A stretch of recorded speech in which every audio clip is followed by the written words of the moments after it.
문제 287페이지입니다.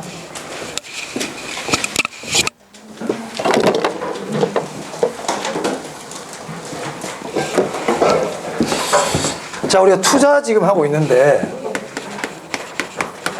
투자는 첫 시간에도 보셨지만 미래의 수익을 위한 거라 그랬죠?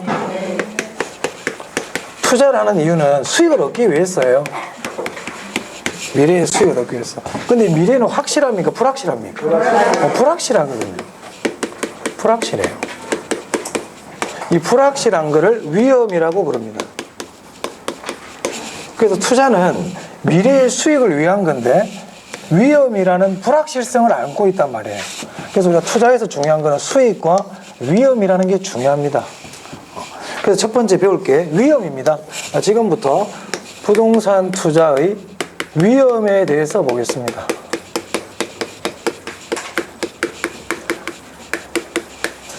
자, 위험에서는 먼저 위험이 과연 뭐냐? 위험의 정의가 중요하고요. 우리 아셔야 되고, 두 번째가 그럼 위험을 어떻게 우리가 측정해 볼 것이냐? 위험의 측정이라는 게 있어요. 위험이 큰지 작은지를 우리가 재어봐야 될 거 아닙니까? 세 번째가 위험의 종류가 있어요.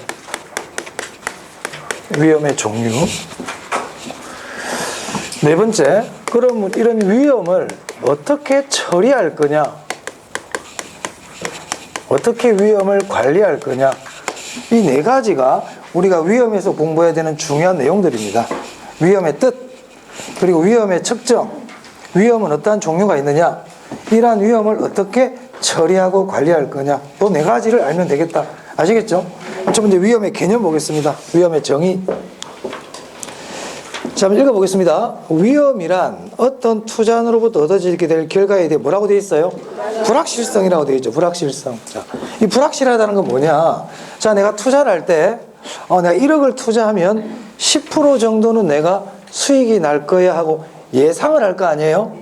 그죠? 자, 세월이 흘렀어요. 실제 결과가 나타났어. 실제 결과가. 나는 10%를 얻을 거야 하고 예상을 하고 투자를 했는데 이제 결과가 나타났어요. 근데 내 예상대로 안 될 수도 있죠. 뭐 수익이 8% 날 수도 있고 또는 더 날 수도 있는 거예요. 맞습니까? 이처럼 내가 예상한 거하고 실제한 거하고 달라질 가능성, 그걸 뭐라 부른다고요? 그걸 위험이라고 그래요. 위험이란 실제와 예상이 달라질 가능성입니다.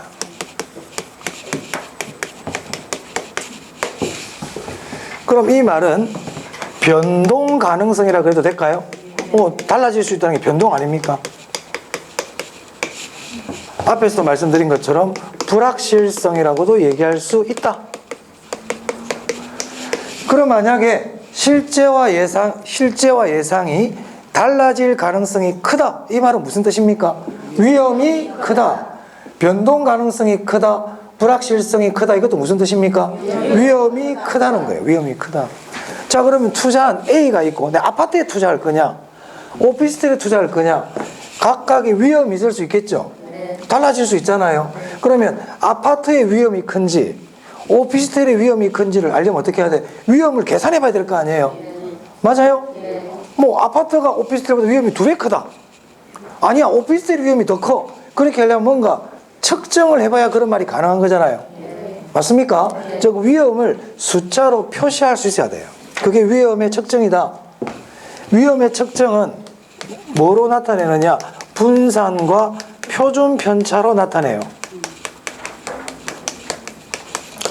그래서 예전에는 분산을 구하세요, 표준 편차를 구하세요는 계산 문제가 나온 적도 있단 말이에요. 옛날에는. 요즘은 안 물어보고 있습니다. 근데 이건 계산 문제는 나오도록 하면 안 돼. 하지만 우리는 분산, 표준 편차는 뭘 나타내는 거다?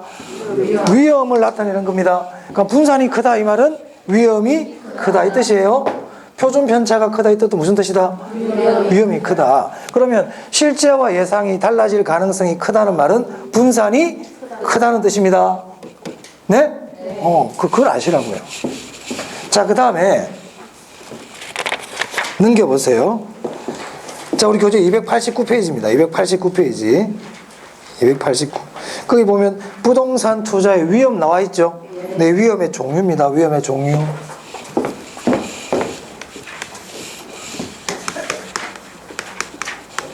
사업상 위험이 있고요. 금융 위험도 있고요. 유동성 위험도 있고요. 제가 뭐 순서에 관계없이 적겠습니다. 법적 또는 행정적 위험도 있고,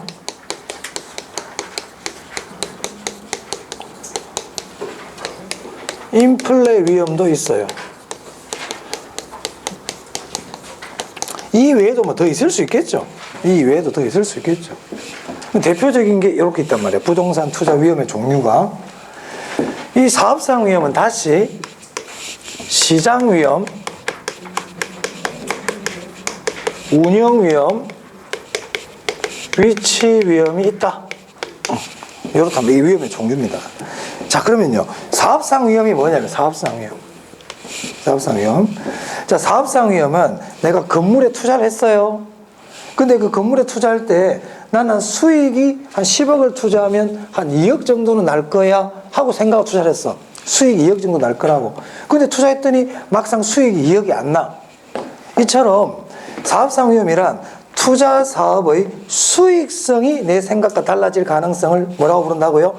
사업상 위험. 여기 중요한 게 수익성이에요. 수익성. 수익성과 관계되는 위험을 뭐라 부른다? 네, 그러니까 그 사업 자체의 수익과 관계되는 위험이란 말이야. 만약에 내가 김밥집을 했어요. 김밥이 잘 안 팔려. 사업상 위험이야. 그 김밥 사업이라는 사업 자체의 수익과 관계되는 위험이죠. 무슨 말 하겠어요? 임대 사업을 하려고 그래. 임대가 안 돼, 임대가. 이것도 무슨 위험입니까? 사업상 위험입니다. 사업상 위험. 그 사업 자체의 뭐와 관계되는 수익성과 관계되는 위험이에요. 그래서 교재 보세요. 사업상 위험 보니까 부동산 사업 자체로부터 연유하여 수익성이 나빠질 위험이라고 되어 있죠? 수익성이 나빠질 위험, 사업상 위험. 그러면 왜 수익이 나빠질까 이 말이야. 왜 수익이 나빠질까? 이 세 가지 때문에 대표적인 게. 그 사업상 위험 안에는 이 세 개가 있단 말이야. 그럼 시장 위험이 뭘까요? 이 말이야. 시장 위험. 시장 위험이란 시장의 변동 가능성인 거예요. 어떤 경우가 김밥집이 안 된다고 그랬지? 김밥을 찾는 사람이 없어. 김밥의 수요가 없단 말이에요. 김밥의 수요가. 김밥집이 너무 많아. 김밥집의 공급이 너무 많아. 그러면 당연히 김밥집이 안 되겠죠. 이와 관계된 걸 시장 위험이라고 그래. 경기가 너무 안 좋아. 경기가. 그러니까 김밥집이 안 돼. 이것도 시장 위험이 된 말이에요. 무슨 말 알겠습니까? 자, 그래서 시장 위험이란 대표적인 게 경기 변동이에요. 그리고 수요 공급의 변화다. 수요가 없다. 공급이 너무 많이 됐다. 이런 것들이에요. 노란색이. 수요 공급 이런 말이 나오면 항상 시장 위험입니다. 수요 공급이란 말이 나오면. 그리고 경기 변동. 됐어요? 사업상 위험이 뭐라고? 수익성과 관계되는 위험이라고. 수익성이 안 나. 내 생각대로. 왜 안 나는데? 시장 위험 때문에. 무슨 말 알겠죠? 수요 공급을 잘못 예측했어 내가. 수요 공급이 이상해. 경기가 나빠. 시장 위험. 두 번째, 내가 운영을 잘못한 거야. 운영을. 그게 무슨 위험이라고요? 운영 위험. 직원들 관리를 잘못했어요. 그 직원들이 파업하네. 그러니까 수익이 나 안 나? 안 나죠. 그러니까 원인을 보니까 운영을 잘못한 거야. 내가 운영으로 인해서 수익이 잘못됐더라. 사업상 위험이면서 무슨 위험이다? 운영 위험인 거예요. 내가 수요 공급을 잘못 예상했어요. 수요 공급을 잘못 예상하고 경기가 나쁘다 보니까 수익성이 안 나. 사업상 위험이면서 시장 위험. 그렇지. 그런 뜻이란 말이에요. 위치를 잘못 잡았네 내가. 입지를 잘못 고른 거예요. 그러니까 수익이 안 나. 임대가 안 돼. 김밥집에 손님이 없어. 사업상 위험이면서 무슨 위험이다? 오케이? 그렇죠. 그러니까 사업상 위험은 수익성과 관계된 위험이라면 이 세 가지는 거기에 해당하는 원인에 해당한다 볼 수도 있겠다. 그 얘기죠? 됐어요? 오케이. 이래도 그냥 참고로 하시면 되고. 그럼 사업상 위험 나오면 수익성 이런 말 기억하고요. 시장 위험 그러면 경기 변동, 수요 공급 나오면 시장 위험이다. 이런 식으로 기억하시면 되겠습니다. 자, 그 다음에 금융 위험과 유동성 위험은 출제 빈도가 높습니다. 금융 위험과 유동성 위험은 출제 빈도가 높다. 자, 금융 위험은 뭐냐? 채무 불이행 위험입니다.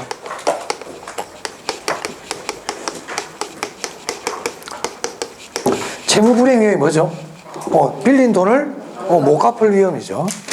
우리 앞에서 지레트 효과 공부했죠? 네. 지레트 효과는 부채를 이용하면 정외부 효과를 얻을 수는 있죠. 네. 하지만 거기에 따른 위험도 커진다고 그랬잖아.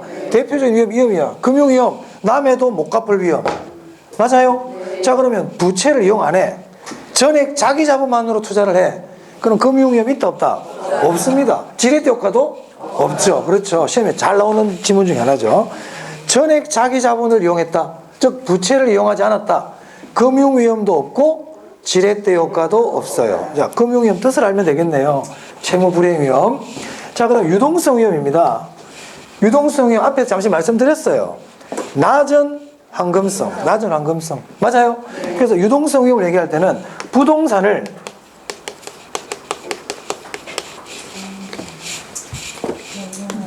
그렇죠. 현금으로 전환하는 과정에서 이런 말이 잘 나옵니다.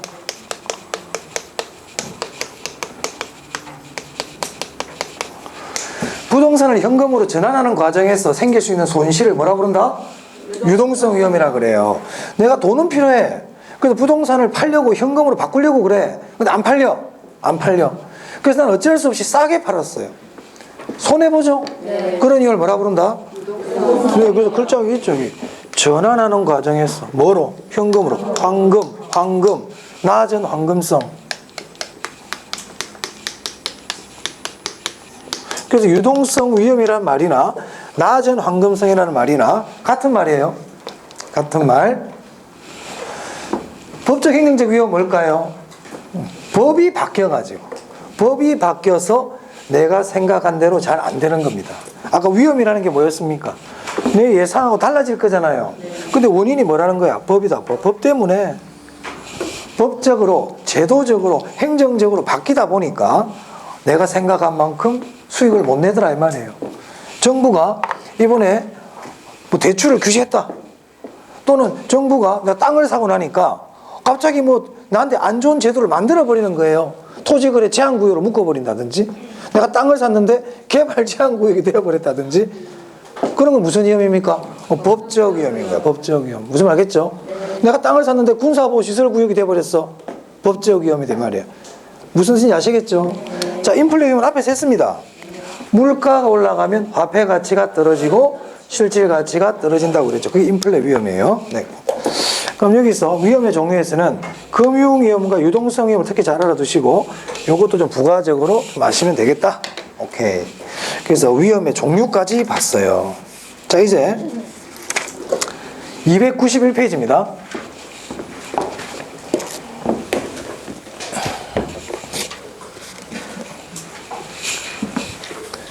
자, 위험을 나눌 때 요렇게도 나눌 수 있고요. 요런 식으로. 요렇게도 나눌 수 있고, 또 위험을 나누는 방법 중에 크게 두 가지로 또 나눌 수 있는 거예요. 체계적 위험과, 그렇죠. 체계적 위험과 뭐로 나눌 수 있다? 비체계적 위험으로 나눌 수 있습니다.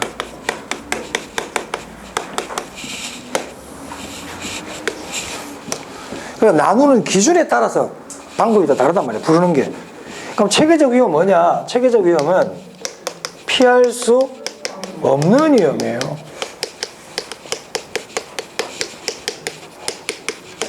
그러니까 위험의 종류, 위험의 분류는 이렇게도 나눌 수 있고, 이렇게도 나눌 수 있고, 또 피할 수 있느냐, 피할 수 없느냐를 가지고 체계적, 비체계적으로도 나눌 수 있다 이 말입니다. 그럼 위험은 크게 피할 수 없는 거 있고 피할 수 있는 게 있겠죠. 그럼 체계적 위험 뭐라고요? 피할 수 없는 위험. 비체계적 위험은 피할 수 있는 위험 이 뜻입니다. 피할 수 없다는 거는 통제가 된다 안 된다? 안 된다 이 말이죠.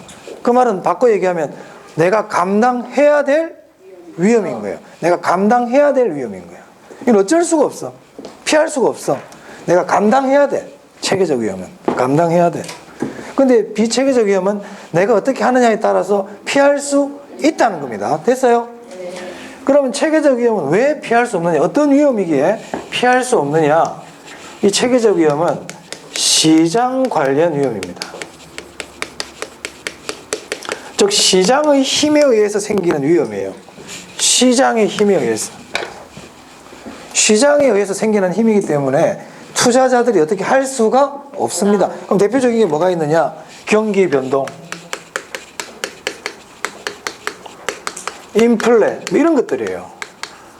이런 것들은 내 힘으로 어떻게 할 수가 없어요. 피할 수가 없습니다. 이번에 코로나인지 우한 이런 것도 피할 수 없죠, 우리가. 체계적 위험에 속하는 거예요. 어쩔 수가 없어요.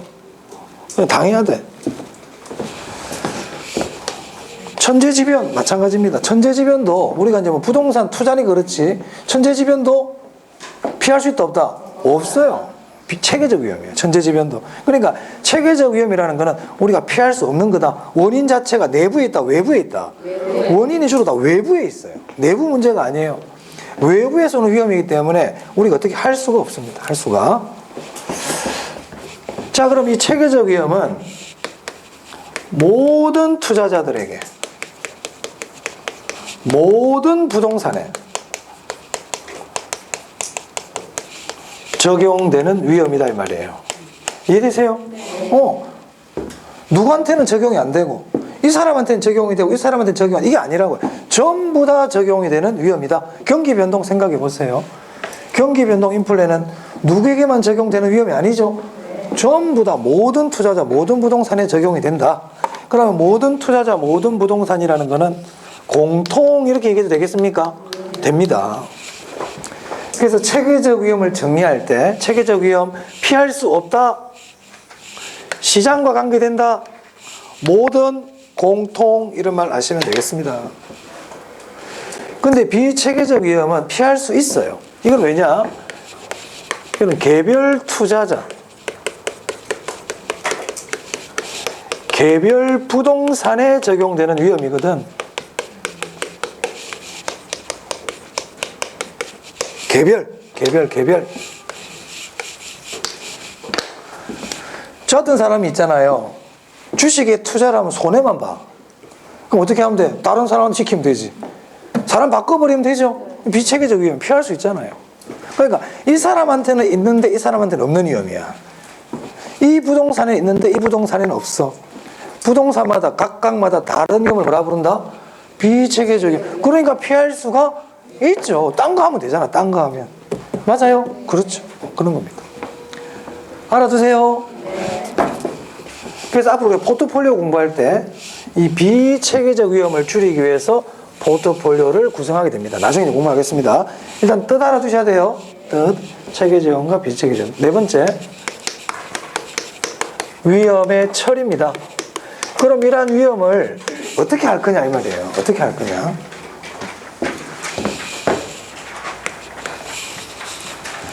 첫 번째 위험을 처리하는 방법 중에 하나가 위험의 회피 또는 제외. 두 번째, 위험의 전각, 보수적 예측.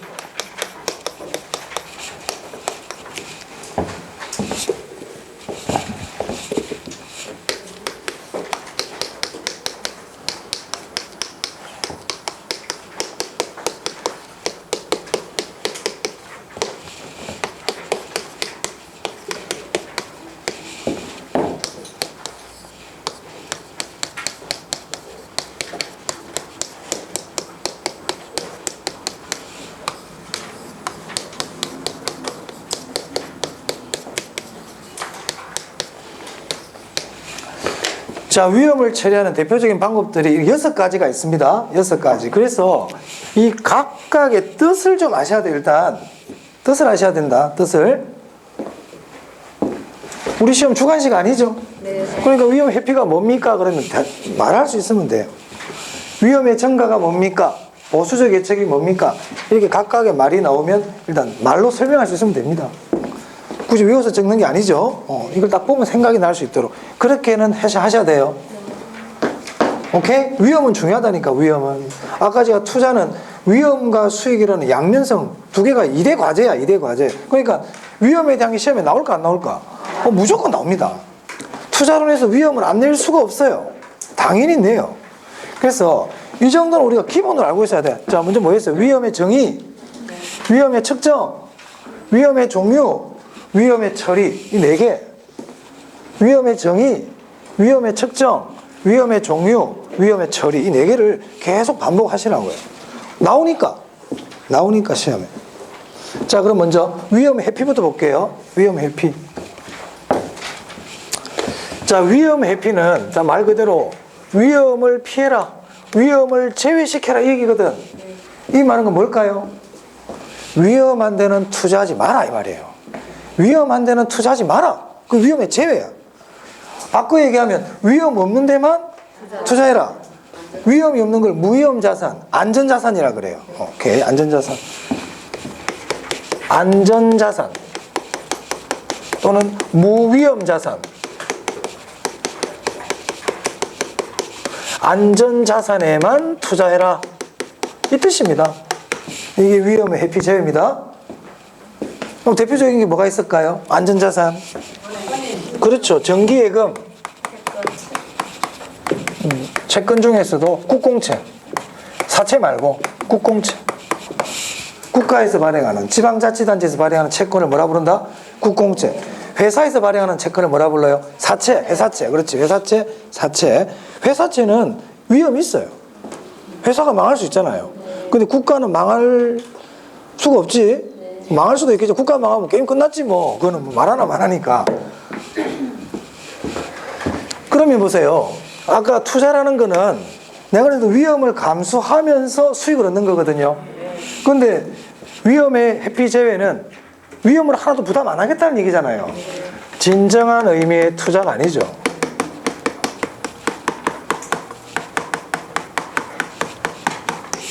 그리고 안전자산, 무위험 자산에만 투자하다 보니까 무위험 수익률만 가능합니다. 여기서 무위험 수익률이라는 거는 안전자산, 무위험 자산에 투자함으로써 얻는 수익률을 얘기해요. 어떤 게 있을까요? 정기예금 이자율, 국공채 수익률, 이런 것들을 뭐라 부른다고? 무위험 수익률이라고 불러요. 이 무위험 수익률을 줄여서 무위험률이라고도 그럽니다. 무위험률이 뭐라고요? 무위험 자산에서 얻는 수익률. 대표적인 게 뭐가 있다고? 정기예금, 국공채 수익률. 네. 시험에서 묻든 안 묻든 좀 아시면 좋아요. 그러니까 안전자산, 무위험 자산에서 얻는 수익률을 뭐라 부른다? 무위험률, 무위험률 또는 무위험 수익률. 됐죠? 자, 다음 위험의 증가입니다. 위험의 증가.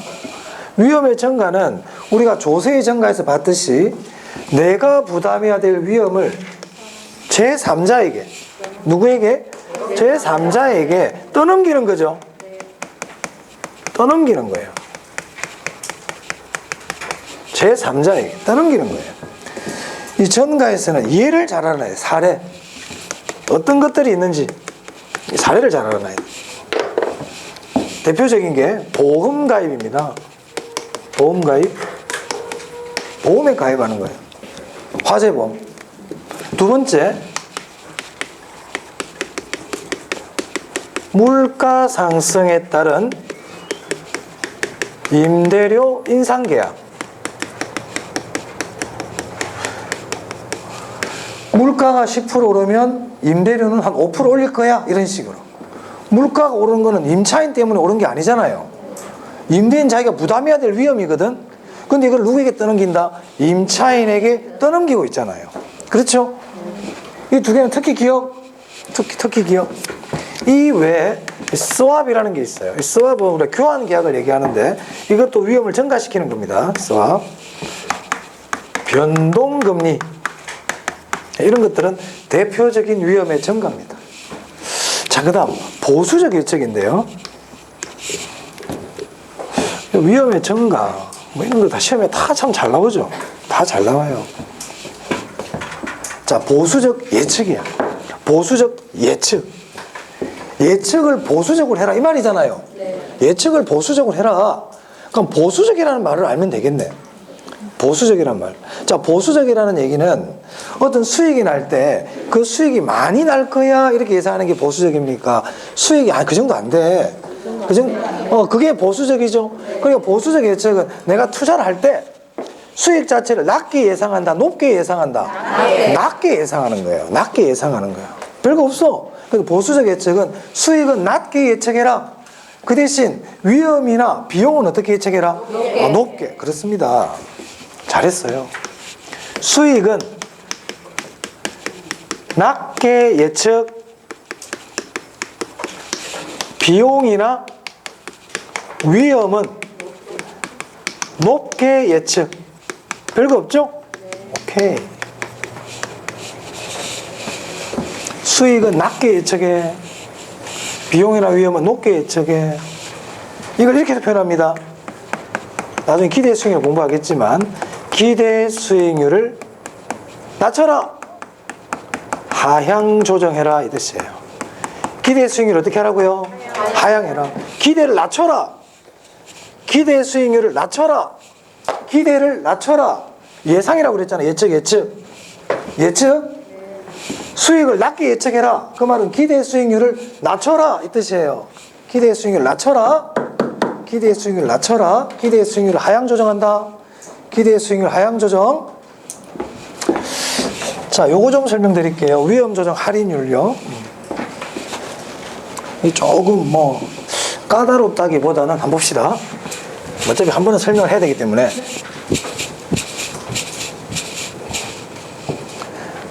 화폐의 시간 가치를 들은 분도 있고 안 들은 분도 있지만 들은 분들이 좀 꽤 계시니까 한번 봅시다. 자, 현재, 미래. 수익은 현재 들어온다, 미래 들어온다? 미래의 수익이 들어와요. 자, 앞으로 투자를 할 때 항상 이 개념을 항상 머릿속에 두고 있어야 돼. 수익은 미래에 들어와. 근데 투자를 할 건지 말 건지, 투자 여부의 결정은 언제? 현재예요. 투자의 결정은 현재 한다고요. 수익은 미래에 들어오는데 투자 여부는 지금 해야 돼. 그러면 미래에 들어올 수익을 지금 가치로 계산을 해볼 필요가 있죠. 만약에 내가 10년 정도 투자할 거야. 돈이 10년 뒤에 들어와. 내가 땅을 사놨거든. 근데 나는 이 땅을 10년 뒤에 팔 계획이야. 내가 땅을 지금 5억 주고 샀어. 근데 10년 뒤에 한 20억이 되겠대. 예상이에요. 투자는 다 예상이야, 예상. 한 20억 될 것 같다 예상을 했어. 그러면 나는 15억 번다 이러면 될까 안 될까? 안 된단 말이에요. 10년 뒤에 20억이 지금 가치로 20억일 리가 없잖아요.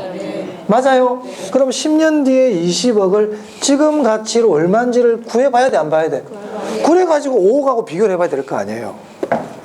맞아요? 내가 지금 돈 5억을 내는데 5억을 투자하는데 10년 뒤에 한 20억이 들어올 것 같아.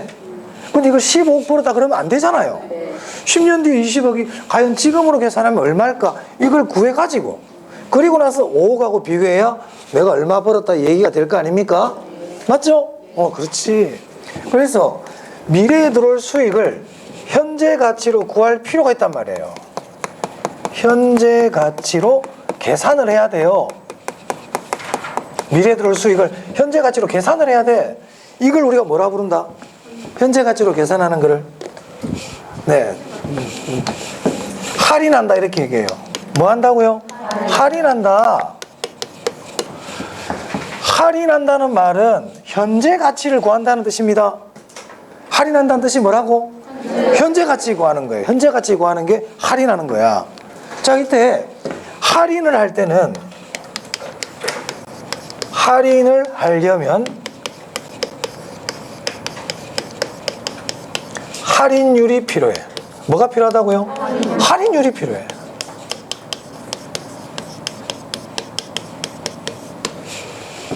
백화점에 갔어요.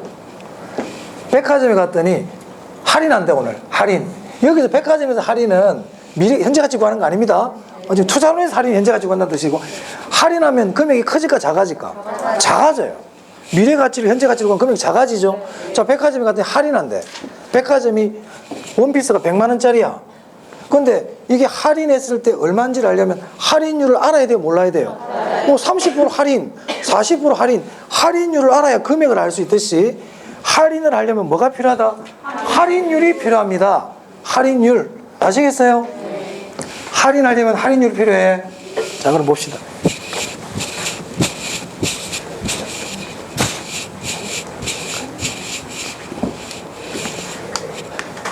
현재 가치를 구하려면, 즉 할인을 하려면 뭐가 필요하다? 잊어먹지 마세요. 시험에 나오고 안 나오고 따라서 이 의미를 알고 있어야 돼요. 자, 그럼 보세요. 토지가 있어요. 토지의 가격을 우리가 뭐라 그러죠? 지가라 그러죠? 맞아요? 이 지가는 어떻게 구하느냐? 자, 토지에서 앞으로 뭐가 발생하냐면 수익이 발생해. 맞아요? 이 수익이 뭔데? 대표적인 게 지대야, 지대. 토지는 계속 영원히 지대가 발생하죠. 명속성 때문에. 그러면 이 지가라는 거는, 토지의 가격 지가라는 거는 장래 발생할 지대의 현재 가치다 이렇게 얘기할 수 있겠습니까? 아까 제가 수익이 미래에 들어오면 이걸 현재 가치로 해야만 이 가치가 나오거든요. 그러면 지가라는 거는 장래 발생할 지대. 지대는 장래 발생하거든. 지가는 현재잖아요. 맞아요? 그럼 장래하고 현재는 같아 달라? 다르지? 이걸 같게 만들어주는 게 할인율이라고. 할인율. 항상 이런 식이야. 장래에 들어오는 수익을 현재로 만들어주려면 뭐가 필요하다? 할인율이 필요합니다. 이때 할인율로 뭘 씁니까? 혹시 기억이 나시는지 모르겠어요. 이자율을 써요. 저번에 지대론 할 때 지가는 지대를 이자율로 나눈다 그랬어요. 이때 이자율은 할인율의 성격을 갖고 있어요. 할인율이라는 거는 미래 수익을 현재 가치를 구할 때 쓰는 하나의 수익률이야. 하나의 수익률. 제가 지금 하는 건 시험에 나오는 건 아니니까 편안하게 들으시면 됩니다. 의미를 좀 알면 돼요. 외우려고 막 그러지 말고. 투자 가치 한번 구해보자. 투자 가치. 이 투자 가치라는 것도 내가 부동산에 투자했는데 그 부동산에서 장래 수익이 들어오죠. 맞아요. 수익이 들어와요. 수익이. 장래. 근데 투자 가치라는 거는 현재거든. 현재. 그럼 뭐가 필요해? 할인율이 필요하다고요. 할인율이 필요하다고요. 미래 수익을 현재 가치를 구할 때는 항상 뭐가 필요하다? 할인율이 필요해. 항상 할인율이 필요해. 우리 나중에 감정평가 공부하러 가면, 아직 안 배웠지만 감정평가에 가면 수익가액이라는 게 나와.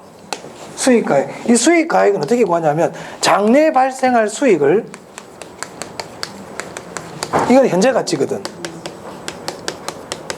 그럼 여기 뭐가 들어갈까? 할인율이 들어가겠지. 다 이래요, 다. 그러니까 장래에 들어올 수익을 현재 얼마인지를 계산하려면 다 뭐가 필요하다? 할인율이 필요합니다. 할인율이. 그런데 지가를 구할 때는 할인율로 뭘 쓴다고요? 이자율이라는 걸 쓰는 거예요. 감정평가에 가면 수익가액이라는 걸 구하기 위한 할인율로는 환원율이라는 걸 쓰는 거야. 그럼 여기 나와 있는 이자율이나 환원율 이런 것들 전부 다 할인율이다 이렇게 불러도 된단 말이죠. 자, 그럼 보세요. 투자 여부를 결정하려면 내가 투자를 할 거냐 말 거냐, 투자 여부를 결정하려면 투자 가치를 알아야 돼요, 몰라야 돼요? 투자 가치를 알아야 투자를 할 건지 말 건지 판단할 거 아니에요. 맞아요? 근데 투자 가치는 어떻게 구한다? 장래에 발생할 수익의 현재 가치가 투자 가치란 말이에요. 그럼 밑에도 뭐가 필요해? 할인율. 자, 그런데 투자라는 거는 위험이 뒤따르죠. 투자는 위험이 뒤따르잖아요. 그래서 투자 가치를 구할 때 쓰는 할인율은 좀 위험을 고려를 해야 되겠다. 위험을 좀 반영을 해야 되겠다. 무슨 말 하겠습니까? 왜? 투자는 뭐가 뒤따르니까? 위험이 뒤따르니까. 그래서 투자 가치를 구할 때 위험이 반영된 할인율을 뭐라 부르냐면 위험 조정 할인율이라 불러.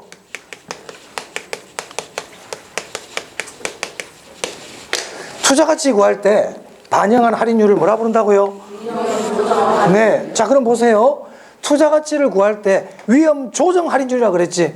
그러면 이 투자는 보니까 위험이 커. 그러면 위험 조정 할인율에다가 그걸 더 반영을 해야 될 거 아닙니까? 위험이 크면 그 위험을 반영을 해야 되겠죠. 그럼 위험 조정 할인율이 커질까 작아질까? 커진다는 거예요. 즉 위험 조정 할인율이라는 거는 투자 가치를 구할 때, 투자 가치는 현재 가치입니다. 투자의 현재 가치를 구할 때 반영하는 할인율을 얘기해요. 그러니까 위험 조정 할인율에는 위험이 반영이 되어 있거든. 그러면 위험이 크면 클수록 위험 조정 할인율도 어떻게 해라? 커라. 그래서 투자 안의 위험이 커지면 위험 조정 할인율을 높게 조정해가지고 투자에 대한 위험을 좀 관리를 해라. 이게 위험 조정 할인율의 조정입니다. 이거 얘기하려고 이렇게 길게 얘기했어. 그럼 결론이 뭐야? 위험 조정 할인율의 조정. 결론을 알면 돼. 위험한 투자일수록 할인율을 높은 걸 써라, 낮은 걸 써라. 그렇지. 그 얘기예요.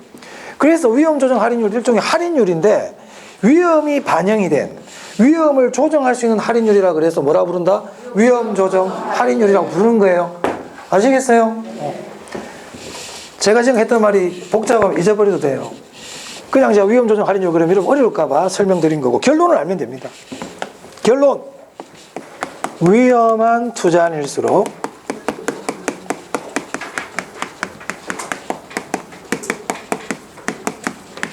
낮은 할인율이다, 높은 할인율이다? 높은 할인율. 할인율을 좀 높이란 말이에요.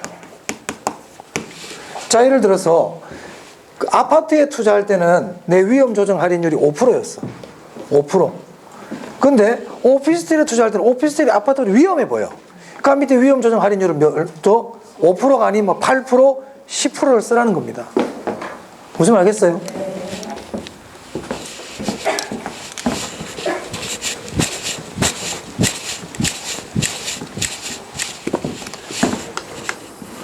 자, 여기 아파트가 있어. 내가 아파트를 지금 2억 주고 살려고 그래. 자, 오피스텔이 있어요. 오피스텔도 내가 지금 2억 주고 살려고 그래. 중간에 임대 수익은 생각하지 말고 그냥 처분 수익만 생각해 볼게요.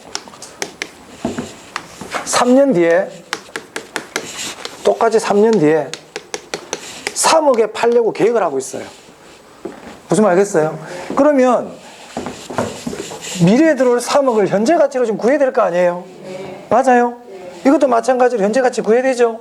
그러면 3억을 할인율로 나눠야 된단 말이야.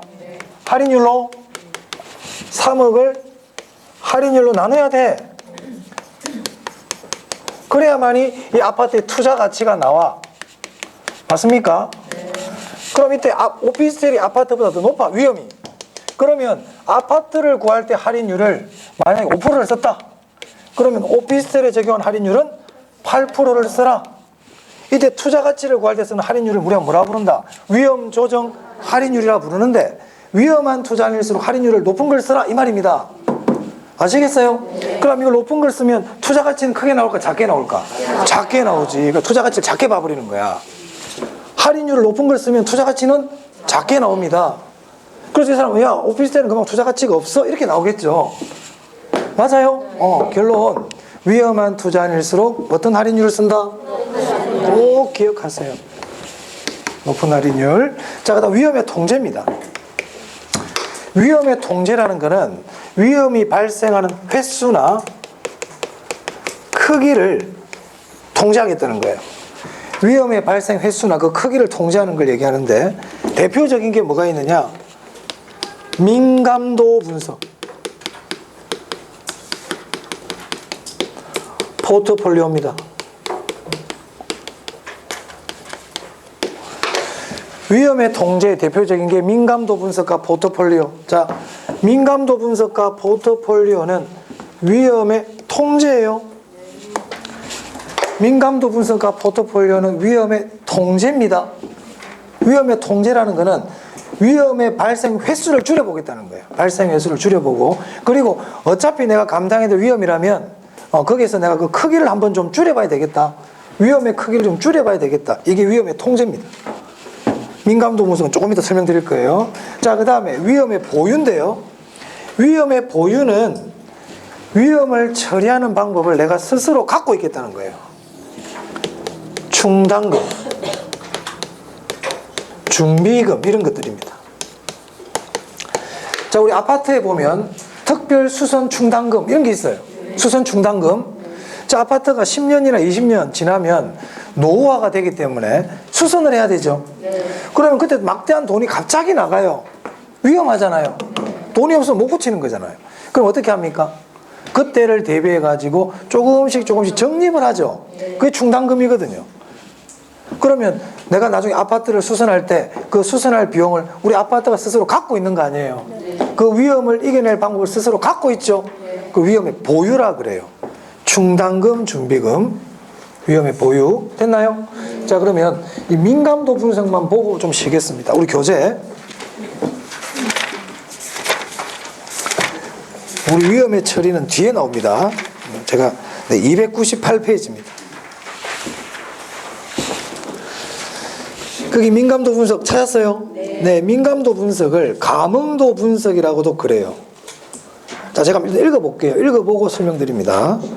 투자 수익에 영향을 줄 수 있는 투입 요소 등을 변동할 때, 투입 요소란 말 보이시죠? 동그라미, 별표, 네. 그리고 그 위에다 적으세요. 변수, 인자, 요인,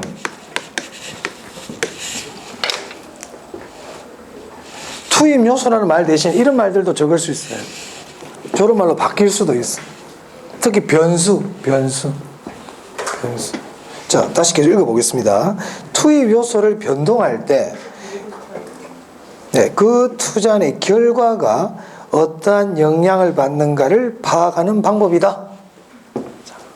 자, 제가요, 땅을 사가지고 오피스텔을 지어가지고 임대 사업을 하려고 그래요. 이게 투자 아니야, 투자. 그러면 내가 이 투자를 실행할 때 내 투자 결과에 영향을 줄 수 있는 요인들이 많이 있겠죠. 맞아요. 그게 투입 요소가 변할 때 또는 변수 이렇게 얘기한단 말이에요. 변하니까 변수란 말이에요. 자, 그러면 내 오피스텔 투자 사업에 영향을 줄 수 있는 요인들이 어떤 게 있을까요? 공실률 영향 줍니까? 네. 공실률 영향 주지. 물가도 영향 줄까요? 네. 정부의 세금 정책에 세율도 영향 줄까요? 네. 은행의 이자율도 영향 줄까요? 네. 임대료를 얼마를 정하느냐도 영향을 줍니까? 네. 영향을 주죠. 그럼 예를 들어서 내가 예상을 하는 거야. 누워가지고 집에 누워가지고 야, 공실률이 5%면 수익이 얼마일까? 그럼 해봐 안 해봐? 우리 남편 이번에 보너스를 50% 받으면 뭘 사지? 70% 받으면 뭐 사지? 이런 것처럼 투자 안에 영향을 주는 요소들이 많거든. 그럼 이 영향을 주는 요소를 뭐라 부른다? 투입 요소, 변수, 요인, 인자 이렇게 부른단 말이에요. 자, 이것들이 변하면 투자 결과에 영향을 주죠. 그럼 그걸 가상을 해보는 거예요. 공실률이 5%면 수익이 얼마? 공실률이 6%면 수익이 얼마? 이런 식으로. 또는 임대료를 100만 원으로 하면 얼마쯤 수익이 날까? 이렇게 해볼 수가 있죠. 자, 이렇게 해보다 보면 다른 거는 별로 관계가 없는데 공실률은 1%만 변해도 수익이 막 왔다 갔다 하는 거예요. 민감해 안 민감해?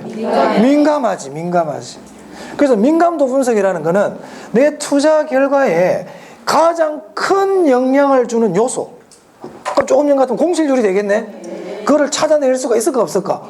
있지. 이렇게 일일이 다 하다 보면 알 수 있죠. 그래서 투자 결과에 가장 크게 영향을 주는 요소, 바꿔 얘기하면 가장 민감한 요인, 걔를 찾아내는 거예요. 찾아서 어떻게 하면 돼? 걔를 집중 관리하는 거야. 그럼 나는 공실률만 일단 신경을 써야 되겠죠. 다 신경 쓰기 힘들잖아요. 그걸 위험에 뭐라 그런다? 통제라고 부르는 거예요. 걔를 집중적으로 관리하면 위험의 크기도 줄일 수 있고 위험의 발생 횟수도 줄일 수 있다. 민감도 무슨 뭔지 아시겠어요? 네. 투자 결과에 영향을 주는 투입 요소를 찾아내는 거예요. 그래서 투입 요소, 요인, 변수, 인자 이 말이 중요해. 오케이? 자, 그 다음에 2번 봅니다. 계속 읽어보겠습니다. 민감도 분석은 투자 수익에 가장 민감하게 영향을 주는 요소가 무엇인지를 파악하여, 아까 우리 공실률이라고 그랬죠. 예를 들면 이를 집중 관리하겠다. 그렇게 함으로써 위험을 어떻게 하겠다? 통제하겠다. 그래서 민감도 분석은 위험의 통제라고 부르는 겁니다. 오케이? 네.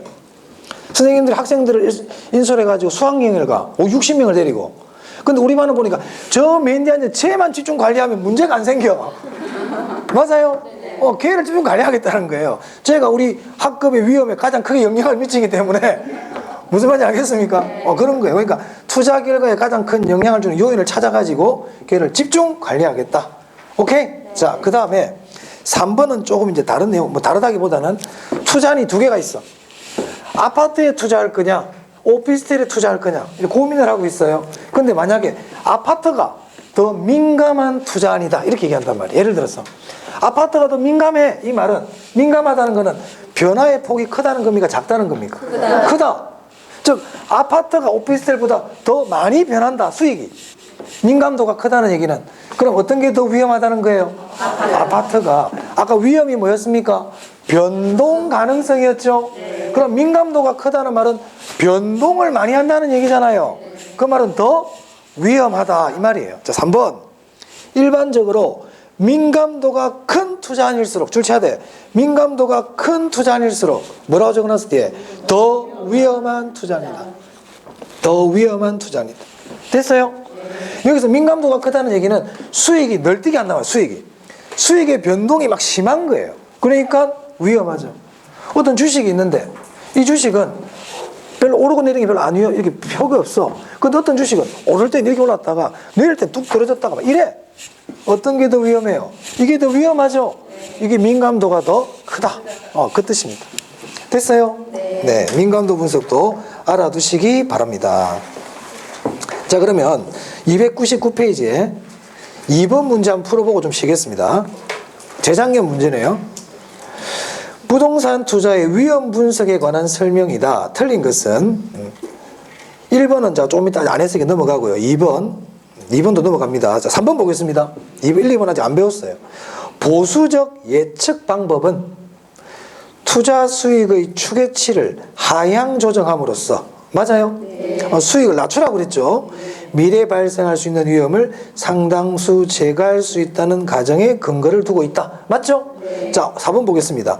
위험 조정 할인율을 적용하는 방법으로 장래에 기대되는 소득을 현재 가치로 환산할 때, 이때 할인율이 필요하다 그랬잖아요, 제가. 이때 위험한 투자일수록 무슨 할인율을 적용한다? 그래. 근데 뭐라고 돼 있어요? 그렇죠. 틀렸네요. 답이 4번이죠. 찾을 수 있겠죠? 자, 5번 보겠습니다. 민감도 분석은 투자 효과를 분석하는 모형의 투입 요소가, 요소 동그라미. 요소란 글자 나왔지? 민감도 분석인데 요소란 글자가 나오면 사실은 이 게임 끝났어. 맞아.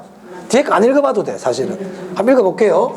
투입 요소가 변화함에 따라 그 결과치에 어떠한 영향을 주는가를 분석하는 기법이다. 맞습니까? 네. 오케이. 풀 수 있겠어요? 네. 그렇지. 쉽다, 어렵다? 쉬워. 쉽죠? 네. 자, 그래서 위험에 대해서 다 봤어요, 이제. 조금만 쉬었다가 이제 수익에 대해서 보겠습니다. 네, 조금 쉬었다 하겠습니다.